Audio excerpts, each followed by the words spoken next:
अस्सलाम वालेकुम। अब हम वाक़फ़े तमाम की अमली किताब में से देख रहे हैं कि इबादत गाहों वाले चैप्टर में हम लोगों ने अभी पढ़ा था, पिछली वीडियो में पढ़ा है पार्ट 1 में इबादत गाहें क्या होती हैं। अब यहाँ पे हमारे पास एक क्वेश्चन है, मंज़र झैल इबादत गाहों की तस्वीर को उनके सामने मिलाएं। अब देखिए जैसे पिक्चर नंबर 1 है, ये क्या नज़र आ रही है, हमें तो मस्जिद लग रही है, मस्जिद है ना, तो उसको जो है ना मैच अप करेंगे। अब उसमें से हमारी ये वाली पिक्चर है, ये क्या है, ये चर्च है क्योंकि यहाँ पे ऊपर प्लस का साइन बना हुआ है, तो ये गिरजाघर।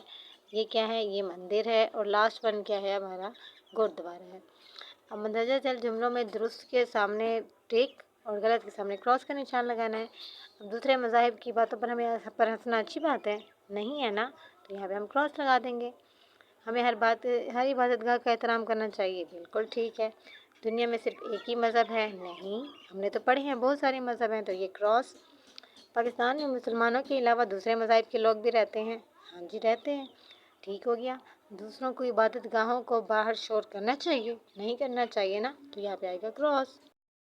अब यहाँ पे हमारे पास दूसरे कॉलम्स हैं कि नीचे दिए गए मुख्तलिफ मज़ाहिब के मानने वालों को उनके मुतल्लिक़ा इबादत गाहों से मिलाएं। जैसे पहला मसीही है, मसीही कौन होते हैं, वो जो हज़रत ईसा अलैहिस्सलाम को मानते हैं, तो ये गिरजाघर में आएंगे। और सिख कौन होते हैं, जो गुरुद्वारे में इबादत करते हैं। मुसलमान मस्जिद में इबादत करते हैं। और हिंदू कहाँ करते हैं, मंदिर में। हमें दूसरे लोगों के मज़हब का एहतराम करना चाहिए। क्यों करना चाहिए, कि हर शख्स के लिए उनकी इबादत का बहुत मुक़द्दस होती है और काबिल एहतराम होती है। Thank you.